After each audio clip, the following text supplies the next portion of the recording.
Vai,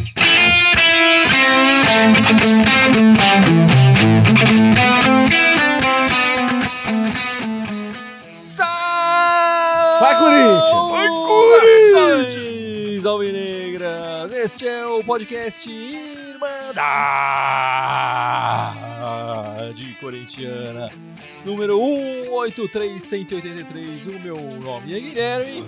E aqui na mesa comigo está o grande Gibson, saindo de um resfriado. Saindo de um resfriado, cara. 2 fins de semana baleado, mas agora tô de volta. Tá de volta. Tô de volta.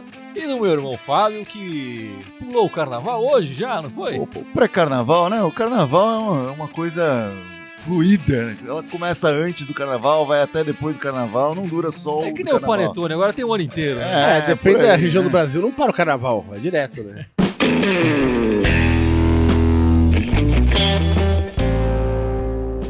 Bom, meus amigos, eu tenho aqui nessa minha mesa o Gibson e o Fábio, como eu falei muito bem. O Gibson é um fã da sétima arte, não é, Gibson? Fã de cinema, adora assistir filme. O meu irmão Fábio é um literário, adora ler livros e tal. Tem uma biblioteca imensa na casa dele, enfim. Eu iria mais com música, mas ok, né? Em ambos os casos, na verdade, né? Mas ok.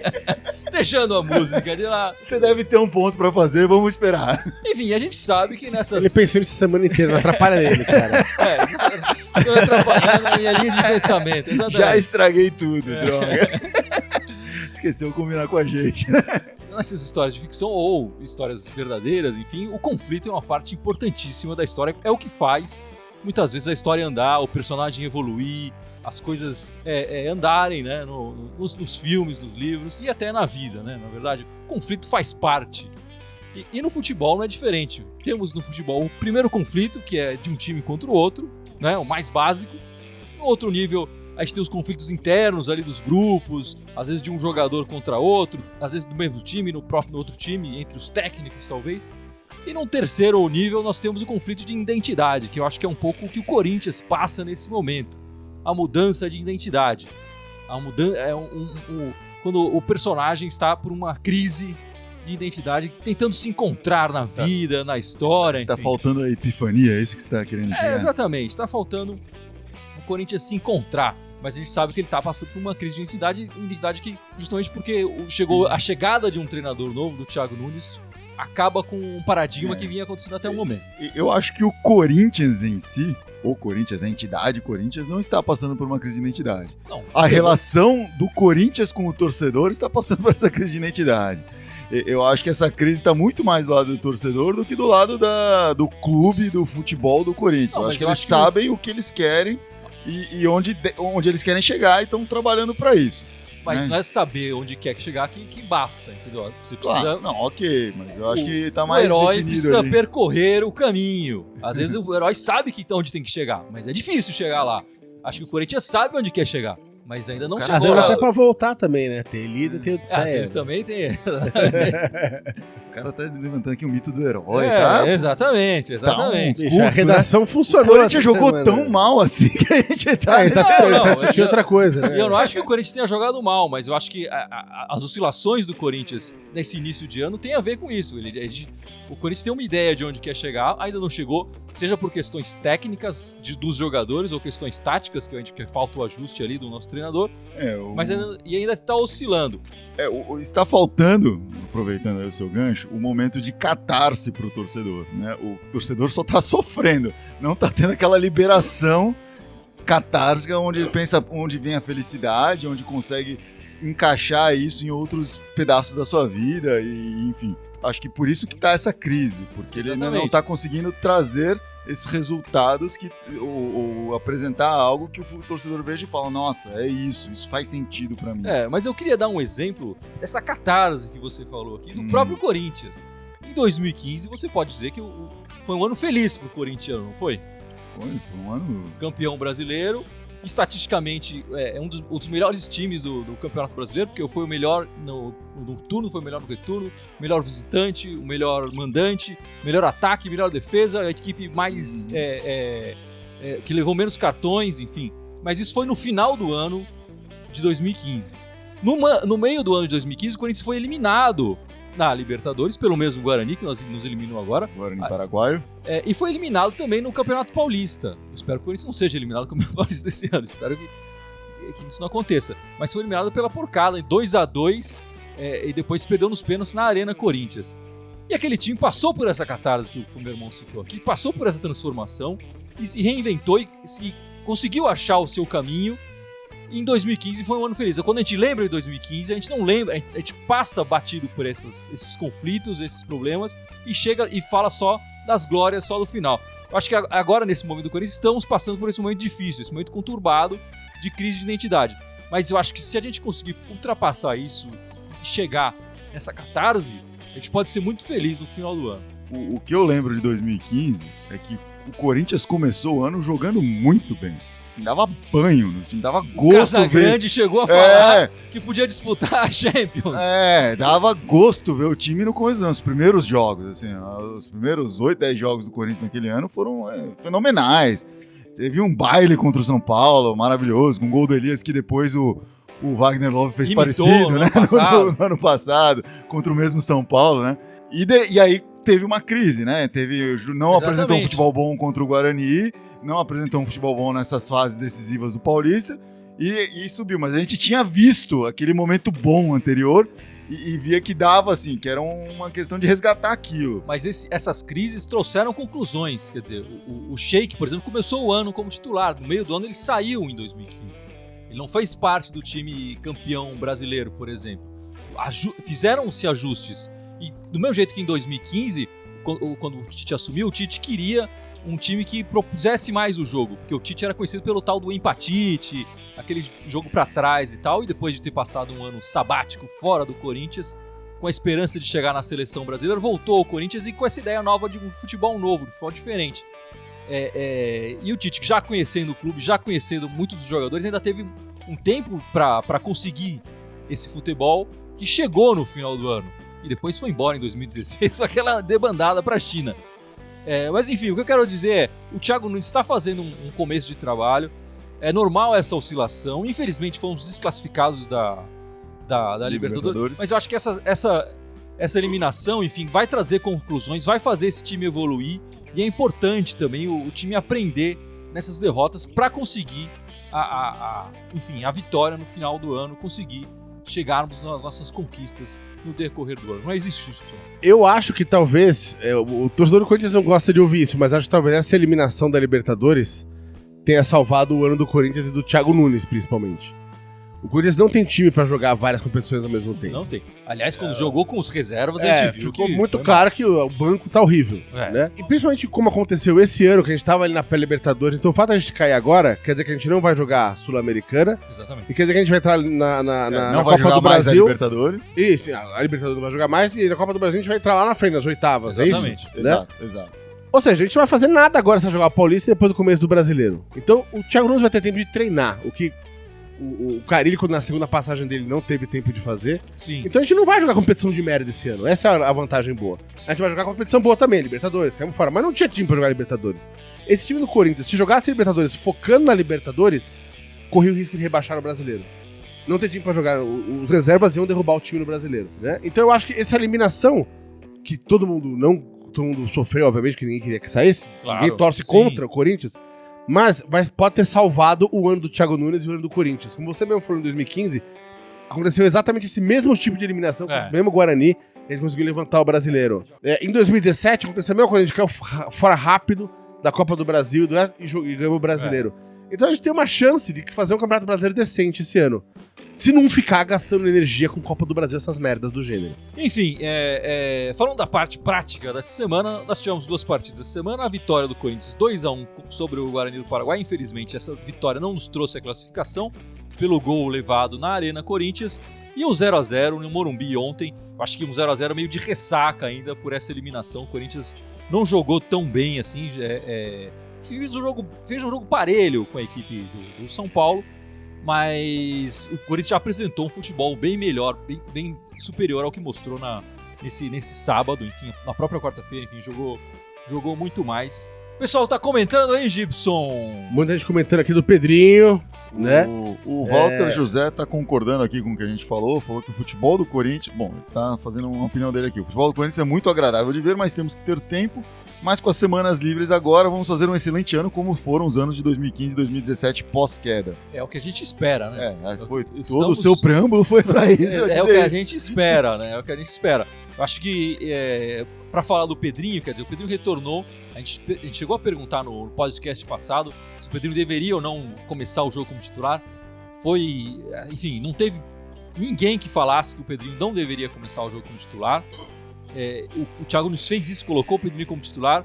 O Pedrinho infantilmente acabou sendo expulso. Eu acho que a atuação do árbitro também não foi boa, mas enfim, ele já tinha levado um amarelo e o juiz acabou expulsando o Pedrinho logo no meio do primeiro tempo ainda, né? 27, 28 minutos. O Corinthians ficou com 10 jogadores a maior parte do jogo. Isso claramente prejudicou a equipe. E acho que também levou o Pedrinho ser reserva no jogo de sábado. Porque muitos relatos dizem que ele saiu chorando, enfim. Sentiu um pouco essa expulsão dele, é claro, é um garoto. Mas assim, eu confio no Pedrinho. Acho que ele deve ser titular dessa equipe logo menos. Talvez ele dispute ali com o Ramiro em algum momento ou outro. Mas ele deve ser o titular dessa equipe. O nosso correspondente internacional, Rui Jordan Saraiva, que tá aí com a gente, salve. Rui. Né? Ele já comentou que ele acha que o Pedrinho vai sofrer pra se adaptar ao Benfica pelo tipo de jogo que é jogado lá, de velocidade. Sim. Que ele vai chegar lá e vai sofrer um pouquinho lá. Com certeza, com certeza. O Ian Faria tá falando aqui que nesse começo de ano o Pedro Henrique e o Camacho são destaques positivos e o pessoal nem tá falando muito deles. Acho que o Camacho realmente cresceu aí, a gente já falou deles, né? Já deu até destaque aí nas nossas transmissões, nas nossas postagens, pro futebol do Camacho, essa volta dele, principalmente jogando ao lado do Cantillo, né? Assim, quando tem os dois juntos, um do lado do outro, o Corinthians cresce bastante. Dificulta muito essa marcação da saída de bola pros adversários. E aí, ou um ou o outro conseguem resolver e crescer.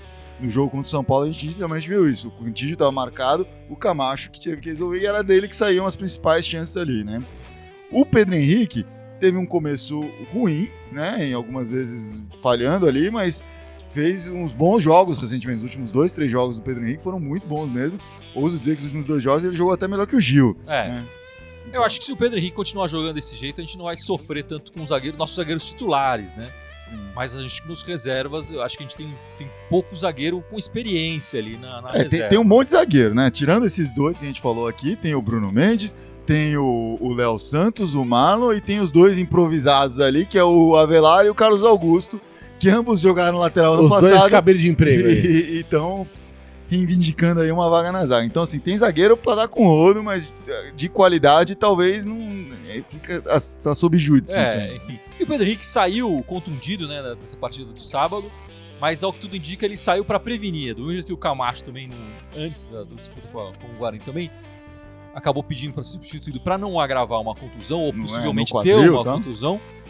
O Pedro Henrique fez a mesma coisa. Aparentemente não preocupa, até porque o Corinthians vai ter essa semana livre. Né? Então é bem provável que ele esteja disponível para a partida de sábado. O Emerson tá falando que o Cantillo sumiu contra o São Paulo. Ele ficou sumido uma boa parte do jogo, mas ainda assim ele foi responsável por 1 ou 2 lances perigosos. Eu lembro de um lançamento que ele deu lá da intermediária pro Fagner na direita, né, nas costas ali do zagueiro do São Paulo, que o Fagner pegou e conseguiu cruzar e quase gerou um gol ali. Foi um dos gols que o Bozelli perdeu. Eu acho também, devido a esse começo de campeonato dele, que ele mostrou ali vários cartões de visita muito bonitos. Sim. Não, o pessoal já tá esperto, exatamente. Não, agora todo adversário agora vai botar um cara em cima. Os caras estavam em cima dele. Exatamente, O que, de novo, permitiu que o Camacho pudesse ser responsável mais pela saída de bola. Né? Mas o Cantillo pelo menos umas 3, 4 jogadas lindas ali em cima do Daniel Alves, que eu chorei de rir. Eu falei, toma, Daniel! Quando dá um mínimo de espaço pra ele faz uma coisa fenomenal com a bola, né? Especialmente com a ligação, né? Seja com o Fagner ou mesmo com o Piton. Então, o Piton acertou umas 2, 3 inversões, jogos lindas nesse jogo. O Piton tá na cara, tá mais do que óbvio que é o titular, é o cara pra ser o nosso lateral esquerdo, pelo menos nesse início de ano. Não sei se o Sid Clay vai conseguir superá-lo. Mas tá na cara. O Thiago Nunes continua falando. É importante deixar isso claro, né? Não é uma decisão que você toma e acabou pro resto do ano, é isso. Não, nesse momento. Mas pra esse momento, você tem que deixar isso futebol claro. é momento, né? né? Nesse momento. O melhor tem que jogar. E pode ser que ele seja o titular o ano inteiro. E aí o Sid Clay com treino, etc, vai ganhar ritmo, É. vai ganhar forma, vai poder voltar melhor. O Thiago Nunes fez questão na coletiva de dizer que ainda tem pro torcedor ter calma com o Piton, que ainda vai acontecer um revezamento tanto pro Sid Clay ganhar tempo de partida, quanto para preservar o Piton. Ele que trabalhou em categorias de base, em time sub-23 um bom tempo, uma boa parte da sua carreira, o Thiago Nunes, ele conhece, já viu várias vezes o jogador subir rápido demais, ser queimado e acabar perdendo um valor importante. Então ele quer fazer um trabalho de aos poucos colocando o Piton, mas eu acho que esse aos poucos vai ser bastante. E a confiança num jogador jovem, a confiança é algo mais volátil, né? Então, Sim. às vezes um erro abala o cara e ele se perde pela carreira toda, Sim, né? sim. Sobre o que o Gibson estava falando anteriormente aqui, né? De talvez isso ser a salvação do Corinthians, jogar só esses 2 jogos da Libertadores e acabou, e talvez isso seja melhor no longo prazo para o ano de 2020 do Corinthians, mas o Corinthians jogou em 2019 74 partidas oficiais, e o Corinthians caiu meio cedo na Copa do Brasil, caiu nas oitavas de final, então poderia ter jogado 80 partidas aí, se chegasse na final da Sul-Americana, 82 partidas, então tinha aí um potencial de jogar mais de 80 partidas no ano. Esse ano, do jeito que tá, se o Corinthians agora for pro final de toda a competição, joga 64 partidas, né? No ano inteiro. No ano inteiro, partidas oficiais, né? Porque aí são as 16 do Paulista, mais as 2 que jogou aí da Libertadores, são 8 na Copa do Brasil e 38 do Brasileiro e acabou, não tem mais o que jogar. É isso. Uma quantidade bem menor de partidas que pode ser bom pro um time em formação. Sim, isso vai dar tempo de treinamento, vai dar tempo de condicionamento físico, né? No ano passado a gente sentiu a falta de condicionamento físico nessa reta final. Sim. Eu acho que nesse momento, nesse começo de ano com esse time, a gente tá sentindo essa falta de condicionamento, porque tá tendo esse jogo toda hora, faz uma baita diferença. Ano passado, o Corinthians jogou 25 partidas até o final do Campeonato Paulista, até o último jogo lá contra o São Paulo, ergueu a taça, beleza? Foram 25 partidas oficiais. Esse ano o Corinthians vai ter jogado 18, né, oficiais, se chegar na final e ser campeão. Mais comentários aí, Gibson? O Emerson Priante falou: tem que parar de recuar pro Cássio, porque até gela quando isso acontece. Mas isso faz parte do... A gente vai ter que se acostumar mais com isso. Isso é algo que tá crescente no futebol mundial e nesse estilo de jogo é comum, a gente vê isso. O Cássio terá que se adaptar. Os times do Thiago Nunes no passado, assim como os times de outros jogadores, de outros técnicos que tinham essa filosofia, jogam assim.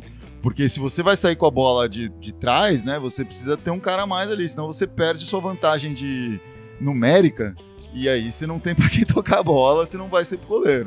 Mas uma coisa que tem que tomar um cuidado nessa história, porque assim, o futebol, assim como quase o resto das coisas na vida, mas o futebol, ele é movido a modinhas, tem umas modinhas, né? E tá nessa modinha agora que o goleiro tem que sair com a bola no pé. Isso é muito legal quando você é o Neuer e joga com aquele time que o Neuer joga. É outra história. Aqui, cara, o Cássio jogando com essa galera. Tem o jogo do São Paulo, tem umas 3 bolas que ele saiu com o pé ali, cara. Que ele saiu com o cara marcado. Não dá pra fazer isso, o cara marcado ali em chute longo. Se ele erra um pouquinho aquele chute, é um contra-ataque mortal assim, ali. Eu acho que até esse momento do ano, o Cássio, apesar de ter dado alguns tiros na espinha, não tem sido tão ruim assim. Eu sei, mas digo, eu acho que ele em vários momentos tem sabido a hora de chutar a bola pra frente. Eu sei, então, mas o que eu tô falando é o seguinte, então, mas é que tá, pra mim nesse jogo teve 2 ou 3 momentos ali que era claramente pra ter botado a bola pra frente, ele quis seguir o script do Thiago Nunes e o script que tá rolando essa modinha agora. Não, tem que saber. Né? E eu acho porque, cara, se vira uma regra, então tem que sair com o pé, então põe na regra. Mas o momento que me deu mais gelo foi o drible do Pedro Henrique. Sim, aquele ali aquele ali. Mas foi bonito, pô. Não, quando não, depois, o resultado foi bonito. A posterior é lindo. Eu acho que a gente não pode não falar do Luan. Eu acho que essa semana o Luan... Inclusive o Beto e Gi tá perguntando aqui o que vocês estão achando do Luan. Pra mim, ele ainda está devendo o comentário dele aqui. Eu acho que o Luan, nessa semana, mostrou mais qualidade do que ele vinha mostrando. Mostrou que ele pode ser um jogador decisivo. Pode ser um jogador bem importante para a equipe, para o Corinthians, um jogador inteligente. No jogo de quarta-feira, a Irmandade acabou elegendo ele como craque do jogo, né? Não só pelo gol, mas ele deu passes interessantes. Nessa partida também contra o São Paulo no sábado, novamente com seus passes, segurando a bola em alguns momentos, talvez até demais, mas sempre com inteligência. Ele jogou muito bem, foram as duas melhores partidas do Luan nesse ano, mas nessas duas partidas ele mostrou que pode ser um Luan mais decisivo e mais importante pro Corinthians. Acho que a gente começa a ver o que o Luan pode fazer por esse time, né? Ele começa a assumir esse papel de protagonista no time e tem que começar a construir a partir daqui, né? Não pode ser essa semana e depois voltar a assumir. Com certeza. Porque também não foi uma semana excepcional, foi uma semana que ele começou a fazer isso. Se essa for uma semana média dele, acho que já tá num bom nível, assim, né? Então, ele precisa ter uns picos mais precisa interessantes. ter uns picos mais interessantes ali. Mas, realmente, acho que agora ele começou a assumir, tá começando a entender melhor o papel dele no time, começando a se entrosar e tá sentindo mais à vontade. Então, acho que talvez o fato de ser 2 jogos mais sangue nos olhos mesmo tenha dado pra ele essa injeção de ânimo aí pra ele se movimentar mais. Mas é isso. E se o Luan tá enfim, começando a jogar melhor e já é o titular absoluto, e o Bozelli também ali na frente, apesar dos protestos do Gibson, ele é o nosso titular. Eu acho que essas outras... E apesar de ter jogado mal realmente com o São Paulo. Perdeu ali pelo menos 2 oportunidades interessantes. Eu acho que as outras 2 posições no ataque ainda estão abertas, né? Eu acho que uma delas deve ser do Pedrinho. Se o Ramiro voltar jogando bem, pode ser que o Ramiro assuma essa posição. E essa outra tá bem vaga. A gente tentou o Johnny e se agora... o Pedrinho tá de saída, essa posição não é dele. Exatamente. Até o fim do ano. Exatamente. Talvez o Pedrinho acabe entrando algumas vezes e tal. E essa outra posição que a gente tentou contra o São Paulo agora com o Johnny, eu acho que essa posição ainda tá vaga. E, assim, pelo desempenho que eu vi nesse início de ano, pra mim o Janderson ainda foi o que melhor desempenhou esse papel. Claro, o Johnny Gonzalez chegou agora, pode ser que ele melhore, vai ter uma semana ali agora livre de treinos. O Janderson tem pecado muito no momento final ali, da finalização, de dar o último passe com uma certa afobação.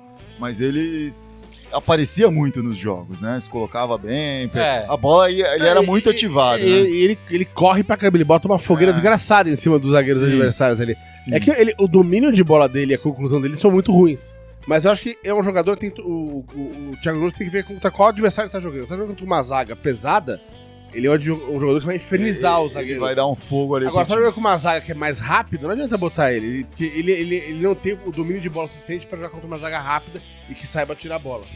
Alguém tinha perguntado ali atrás também, eu perdi a pergunta. Porque hoje tem muita gente participando, o que é legal pra caramba, mas a gente se perde aqui no meio das perguntas. Alguém tinha perguntado também, falando: mas não vai ter uma renovação do ataque? Eu falei: eu vou responder, já começou, o Gustavo tá saindo. Por mim podia ser o Love e o Bozelli também, já trazer outro cara pra botar no lugar. Eu acho que as mudanças principais que o Thiago Nunes queria e precisava, mais urgentes, ele acabaram acontecendo. Quer dizer, a chegada do Cantilho, a volta do Camacho, o Pedro Henrique e agora a chegada do Johnny. Eu acho que as outras mudanças vão acontecer aos poucos e mais devagar, com certeza, porque também não pode, como o Gibson falou, dispensa todo mundo, não vai ter ninguém ali pra colocar no lugar. Eu acho que o Gustavo acaba sendo uma vítima até dessa eliminação do Corinthians, quer dizer, o Corinthians vai ter menos partidas, vai precisar menos, até a chegada do Johnny também, que pode fazer um pouco essa função de pivô, um cara mais alto, forte também. E o Gustavo também não tá resolvendo a nossa situação, já tem... Ele jogou muito bem o início do ano passado, depois teve contusão e tal, e nunca mais voltou a ser titular, enfim, nunca mais chegou a brigar de verdade pela posição, e nesse ano tem sido a terceira ou quarta opção por ataque em geral do Corinthians. Ele acabou entrando algumas vezes para ser aquela solução do jogo aéreo, e nem isso conseguiu fazer até esse momento, né? Então o Gustavo acaba sofrendo, enfim, eu agradeço ele pelos jogos que ele fez no ano passado e no início, mas tomara que ele decole ali no Inter, né? Faça um bom futebol, jogue um bom futebol e a gente consiga vendê-lo e trazer uma grana pro Corinthians. O Vladimir Riva tá falando aqui, tem que ter um volante marcador que proteja a zaga, o Camacho não serve pra marcar. Mas essa é a proposta do Thiago Nunes, ele dispensou o Ralf, que é o cão de guarda por definição ali porque não é o jeito que ele quer o time jogando. Ele não quer justamente um cara parado aí na frente fechando a zaga. É uma opção do Thiago Nunes. Eu não sei o quanto isso é percepção. A gente tem, enfim, não tem os números aqui, Mas eu lembro do Camacho desarmar algumas vezes ali, tanto no meio de campo quanto entrando na área e desarmando. Inclusive, no jogo contra o São Paulo, salvou uma bola ali do... O lance mais importante defensivamente do Corinthians foi dele. Foi dele. Quer dizer, fora o Cássio, que também catou. Mas acho que... Dos jogadores de linha. Ele não é o puro marcador, de fato não é, mas ele é brigador, ele corre e nesse meio aí ele entende o que o Thiago Nunes está pedindo dele. Eu acho que a torcida precisa, como a gente falou aqui no início, a torcida também precisa entender esse momento do Corinthians, que vai ser diferente. Eu acho que se a gente colocasse um jogador mais marcador ali, o Corinthians provavelmente sentiria falta na reposição de bola pro ataque e tudo mais, a gente não veria os lançamentos que a gente tem visto o Camacho fazer, o Cantillo fazer, e as nossas oportunidades de marcar gols seriam bem menores. Eu acho que a gente está perdendo um pouco na defesa para ganhar no ataque. Acontece que, acho que nesse início de ano, o principal problema do Corinthians talvez não tenha sido nem a defesa, nem o contra-ataque, mas a gente tem criado boas chances de fazer gol e não tem conseguido concluir. Muitas vezes as jogadas não tem saído gols. Acho que passa pelo Bozelli, Gibson, um pouco, mas acho que também passa pelos seus companheiros de ataque. Como a gente já falou aqui, o Janderson, por exemplo, não chuta mal, o Everaldo também não tem se acertado esses gols. Acho que na hora que chegar um cara, pode ser até o Johnny, começar a meter gol também, até para dividir um pouco essa importância do Bozelli, o Corinthians vai começar a ganhar mais partidas. Eu acho que quando começar a clicar, eu acho que assim, o time tá mostrando o suficiente para você enxergar que esse time, se tiver voando, vai voar alto, né? Assim, esses 11, esses titulares e tal. Se esse time tiver acertando essas coisas, são pequenos detalhes, né? Pequenos ajustes comuns de quando o time tá desentrosado, quando o físico ainda não tá 100% e etc. Então isso tudo se encaixando, vai vir um time que vai produzir bastante, vai fazer goleadas, vai tomar gol sim, isso vai ser passível de tomar gol, mas vai fazer muito mais do que vai tomar. Bom, o próximo jogo do Corinthians é nesse sábado, 3 da tarde, sábado de carnaval, contra o Água Santa, fora de casa. O Corinthians... vai pra Diadema? O Corinthians nunca jogou contra o Água Santa na sua história. Mas o Gibson pode falar um pouco do Água Santa, Gibson? Eu fui dar uma pesquisada pra ver o que eles fizeram eles contrataram ali, fizeram aquele esquema do Corinthians, uma baciadinha ali, chamaram uns 8, 10 caras, ninguém muito relevante. É o time que tá, dos primeiros 6 jogos deles agora, nas primeiras 6 rodadas, ganhou 1, perdeu 1, ganhou 1, empatou 2 e perderam 3, ou seja, estão ali no bico do corvo, né? É jogo pra jogar, pra entrar e pra ganhar. É um dos times que tá brigando pra não cair nesse Paulista, né? Inclusive, eles subiram pro Paulista esse ano por uma questão de regra, né? Como o Red Bull se juntou ao Bragantino, não dava pra manter o time do Red Bull na primeira divisão do Paulista. Então abriu uma vaga a mais. E eles eram o terceiro colocado, acho que são 2 que sobem, né? Gerou um vácuo que puxou eles e subiu ali. Ele não se classificou por conta, assim, pelo mérito próprio. Foi o terceiro colocado e acabou subindo. Então, ao que tudo indica, contra o Água Santa, teremos a primeira vitória fora de casa do ano. Tudo indica que sim. É uma semana livre pro time treinar. É um timeco que vai jogar contra eles e o Corinthians tendo que provar. E agora vai ser a única prioridade deles, é isso. Então acho que tem que meter um sacode nesse time do Água Santa. Então, mas é um jogo assim, o problema não é nem ganhar, tem que começar a convencer durante o jogo. Porque ganhar é a obrigação desse time. Não, mas aí eu vou discordar de você. Eu acho que o Corinthians, nos melhores momentos desse ano, me convenceu. Eu falo, esse time tá conseguindo jogar bem. Eu acho que ao contrário dos melhores momentos do Corinthians no ano passado, que eu ainda ficava com o pé atrás, apesar de ficar feliz com as vitórias, com as conquistas, o Corinthians foi campeão paulista e tudo mais. Eu acho que esse ano, nos melhores momentos do Corinthians, o Corinthians está dando show, mas está jogando bem, está jogando pra frente, está mostrando criatividade. Eu não compartilho do seu convencimento. A gente não vai falar das meninas hoje? Pode falar das meninas, eu tava esquecendo das meninas. As meninas ganharam do Kinderman, né? O Kinderman 2-1. Ganharam de 2-1 do Kinderman no meio de semana aí. Completaram a 47ª partida sem derrotas seguidas. Já a segunda vitória no ano, né? Então começou bem o ano, já com 2 vitórias. E vai jogar de novo amanhã. Aí contra o Audax, o ex-parceiro do clube, né? Amanhã na segunda-feira. Amanhã segunda-feira, 8h30 da noite. Vai jogar contra o Audax. Né? Tá começando muito bem, pegando de onde parou e realmente a gente tem tudo pra continuar decolando aí. Não sei onde vai parar esses 47, mas acho que vai durar um bom tempo ainda. Assim.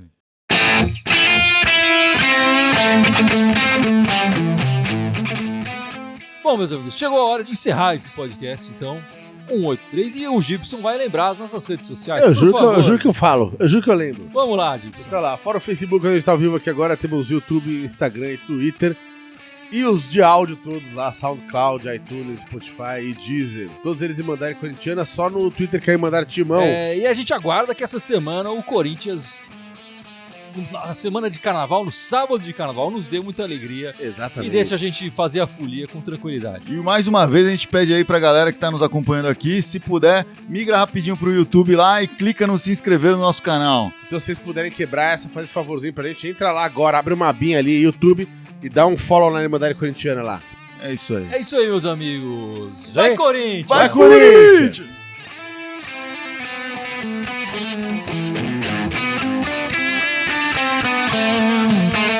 Thank you.